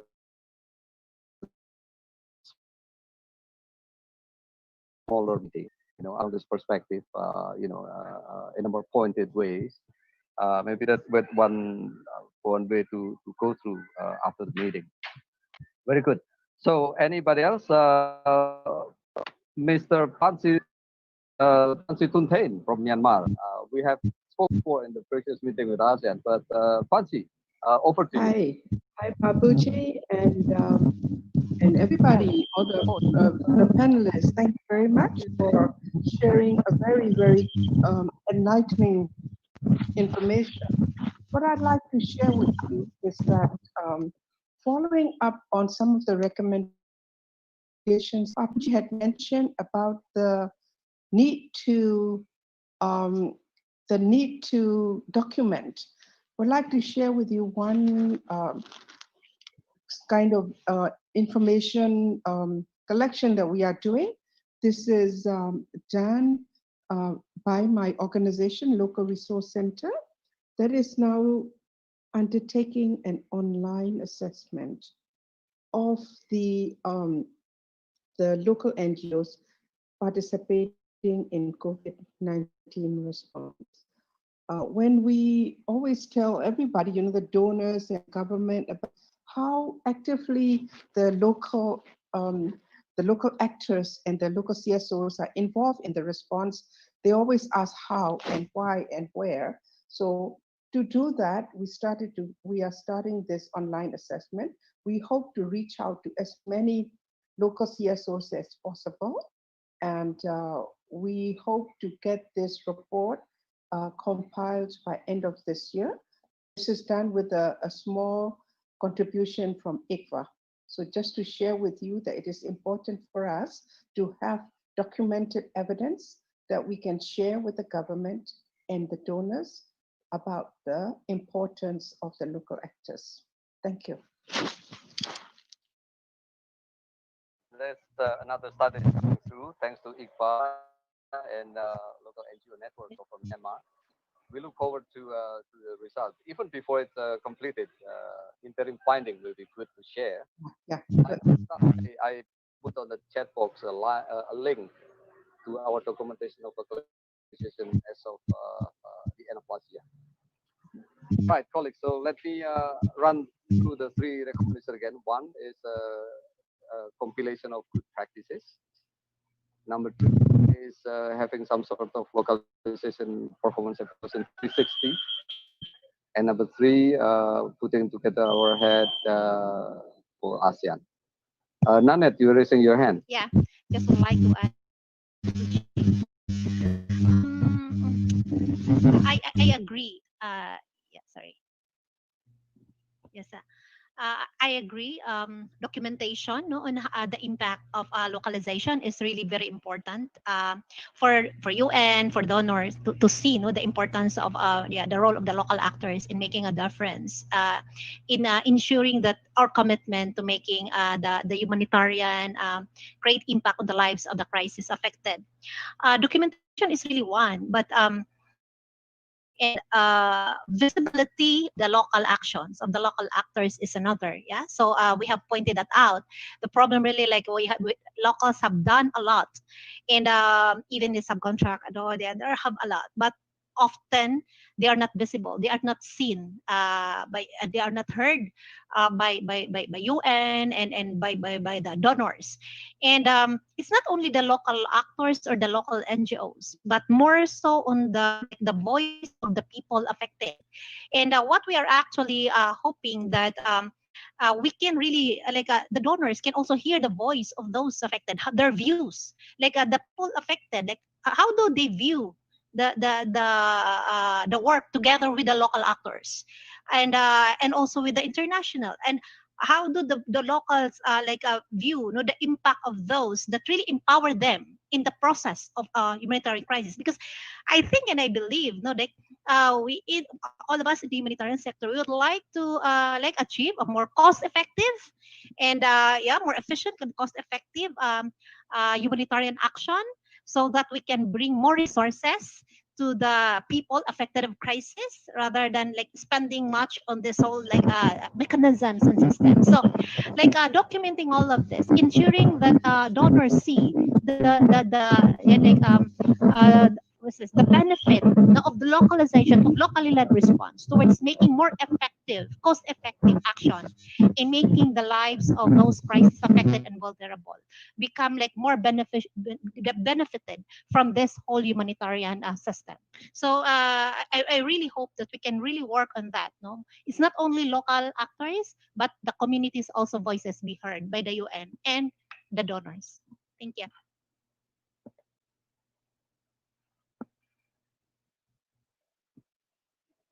What I get from Nanette just now is that maybe what we can say is, in the performance evaluation 360 that I suggested, we also have a layer to have the voice of the crisis affected communities, of what they see and feel about localization. So that another layer could be added there. Excellent. Thank you, Nanette. Now it's 4 in Jakarta. I would like to invite closing statement, anything that you have in your thought that you haven't expressed yet. I would like to start from the top. Maria, if you still have any parting notes that you would like to share with us, recommendation, now it's your time. Yeah, Pak Puji, thank you. In the area of ASEAN and our engagement, it would be good to have this collective, commitment together if we want to claim the space, so that more and more local actors can engage through such platform, because it is going to be very difficult as individual organization to make movement. It would be good to connect together through a platform like APG as one of them, to influence policy in terms of humanitarian and how localizations are translated in the region, Southeast Asia, and particularly aiming at the center. And I think we have momentum as well, because in November there will be ASEAN Summit. So maybe we can use certain momentum to have that dialogue together. Thank you, Puji. Let me take it very, very concretely. Maybe SEJAJAR could step forward together with Dao Fansi in Myanmar and Nanette in the Philippines and other colleagues. Maybe we should just open up the platform a week or 2 weeks from now and get these views rounded, and then we pass it on to APG. Would that be okay? Yeah. Okay. That's good one. Zela, you have Alex, are you still there? Zela. With Alik, I think Alik has requested the time to leave early. She doesn't feel well. Zela, any last comments? Okay. Thank you, Pak. Localization is very important for international NGO, national and local NGO. So we must start from risk reduction and preparedness phase, not only in the emergency phase. Thank you, Pak Puji. Okay, so we go beyond humanitarian, but really looking at the investment before the actual response. Yeah, that's a good one. Next, I would like to have Beth, if you're still here. Parting notes. I know it's quite late in Australia. No? Okay. Nanette, it's your time again.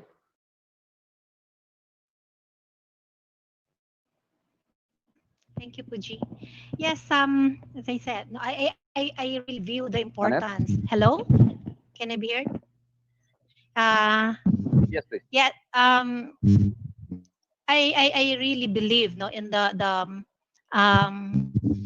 humanitarian sector, humanitarian action will only become more humanitarian, really humanitarian sense if it really translates into making the lives of the people affected of crisis, the rights and dignity at the center of our action, and any mechanisms, responses, and plans framework should be geared towards that, and any changes should be like aimed towards that focus. And I really hope no that all those power holders, yeah, we're saying UN donors really have more power, no, and it's in their power to really make this change happen, to make the system really work for the people affected. But we also know that we need to really act from the ground. We could not just wait for those power holders to just bring the change to us, but we have to really have a bottom-up approach. Enable people is not only local actors, us, like engaging the government, but enabling people also empower people to help themselves and even engage the government and the agencies and the whole system to make the whole humanitarian system work for them. That's why I like say empowering partnership is key towards making humanitarian system humanitarian. Thank you. Put you on the spot, Nanette. Don't go away. I was proposing we in ASEAN get together in the platform. Why don't I request you to bring some of the Praxis affected community to speak in this platform? Will it be okay? Would be great, Take Fuji. challenge? Yes. Great. I will. We're gonna open the I'm real. Let's do that. Okay. Looking forward to that. You're so excited. Sakit, any parting notes? Yes, Pujibai, 2 or 3 key points. I think localization is not about documents, it's a state of mind, and it should be a part of the organizational culture. That's what we should be focusing on. And then you talked about documentation. I think the scope of documentation needs to be enhanced, and rather than calling it documentation, we should be focusing more on engagement strategy. What Nanette was saying, there are lots of examples floating around in different parts of the world. I mean, which can, which can impress or influence different actors in the ecosystem. So what we need to do is document this knowledge, but at the same time have a clear strategy. How are we going to share it? Maybe you were thinking of creating a platform. Platform could be one of the options, and we need to look at other options. So rather than just focusing on documentation, it could be engagement strategy or knowledge management as a whole. Number two is about what some of the people were asking, like how do we engage with the donor or the UN agency? I think we have been talking about financing localization with the donor, but apart from talking just about resources and money, it is better that we engage them in the larger strategy so that they feel engaged. We need to hear from them. We need to know what their priorities are, what their plans are, and then as the progress, process progresses, they should be a part of the entire discourse. And one of the biggest challenges or threats I see is that people perceive or consider localization is a zero-sum game, meaning the resources for humanitarian sector is a big cake, and the larger pie of the cake, if it goes to the local NGOs, which the smaller pie goes to the INGOs. It's not about that game. We should be looking at how do we enhance or enlarge the size of the cake. At the same time, ensure that the money goes to the local agencies also. And when we are talking about localization, I think the shift has to shift from global north to global south in terms of resource mobilization. Also, we should be looking more inward. We should be looking at CSR. We should be looking for the funding from corporate sources, and maybe we can come out with some of the innovative ideas like crowdfunding. Also, I think there are lots of ways of enhancing the pie of the cake rather than just focusing on the global side. This is it from my side, Puji bhai. Thank you very much. Thank you very much, Shakib. On that, I think SEJAJAR will be happy to share the ongoing effort to advocate local NGOs, to talk to local government, and to share the local government budget, in fact, to finance some of the community-oriented activities. That's from Shakib. Next one, I would like to call upon Kea to have the parting notes. Kea? Thanks, Puji. I'd just like to reiterate, I think, again, we've got to make sure we don't go backwards. There's this really chance now, like I said, we've built this momentum, things have come out of COVID that we learned from. We're taking deliberate move forward the localization agenda, and as people have already mentioned, learning from what's been happening to define the how. I think, Puji, you said this in the beginning. There is, and we can't wait for these structures to come on board and lead. I think Nanette was saying it's the opportunity to define and take a structured approach to what does that localization look like? What do organizations, what do local and national and communities want it to look like, and to define that. So I think that's the opportunity. And I think, as colleagues were mentioning before, I think framing localization in this better understanding of the actual context we operate in on the ground, which isn't this dichotomy of development humanitarian, and as COVID showed us, it's more mixed. So understanding what's the way we talk about this and make sure localization and the different parts are properly connected as we move forward, I think, to be able to help the discussion. That's for me. Thank you. Thank you, Kea. So that's well noted. Let me ask Dao Pansi. We were about to have this conversation about ASEAN. Would you be willing to co-organize with us from Myanmar? Sorry to put you on the spot. Dao Pansi, are you still here? No? Okay, let me pass first. Beth, I see you back. Any parting notes from you? Yes, I just love what Nanette was saying also about partnership, and what Kay was saying about the momentum and going forward.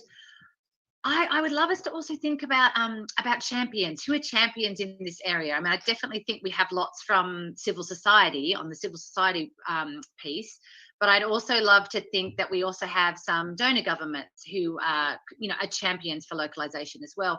And I guess I'd like to put the idea out there for some of these donors who are, really big on the South-South cooperation piece. And I'd love to explore more. I mean, what China has done this year, I mean, it's definitely been the largest year of their aid budget.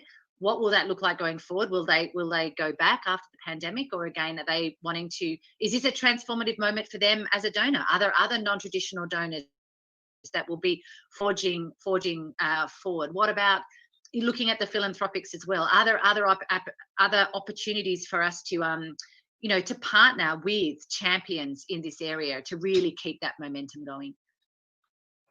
Excellent. So maybe the next conversation we bring this new breed of donors, emerging donors. I'm looking Great at idea. Great idea. Yeah. And maybe also Kea, if we could mobilize China, Japan, and other colleagues into the conversation.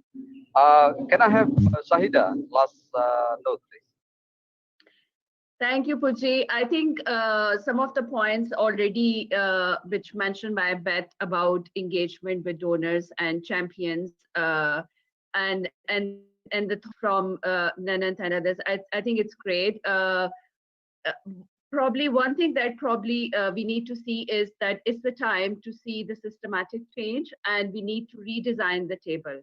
I think that's something which I really want to put forward. So taking it further from here, going into more collaboration and looking at how together we can present something which is more locally created, but then it's connecting, and it's been driven globally. So taking all of the work that we are doing here, be it sort of like research and producing some evidences that, okay, these are some of the practices which are working, but at the same time partnering with the champions or collaborating with those who really want to take this for agenda of localization further. So I think that's something like we really want to put forward as well.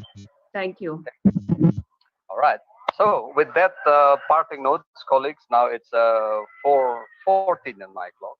I would like to take the last minute to thank the speakers and participants to this broad conversation about localization and how we could leverage COVID and vice versa. I would like to recap that unspokenly or spokenly, there are plan to follow to attempt documenting good practices and engagement strategy. Try to have the localization 360, that is in my word. And lastly, to have a sort of meeting, strategic meeting of how to crash the party with ASEAN's process to the summit next month. So three things that I have in my note. With that, this will not be the end. I will continue communicating with the speakers and other colleagues after this meeting to see through that it is happening. And I'm still requesting Dao Pansi Tuntain in Myanmar and other colleagues to be part of the conversation. With that, I would like to thank people behind the screen, Dio, Tisha, Hendra, Mastino. Thank you very much for this. Do you like to take a group picture, Mastino?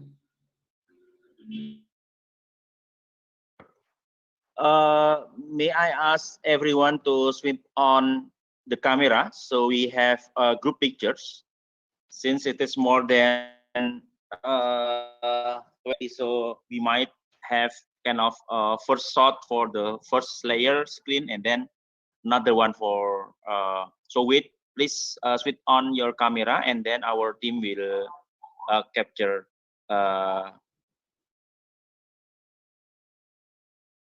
pictures.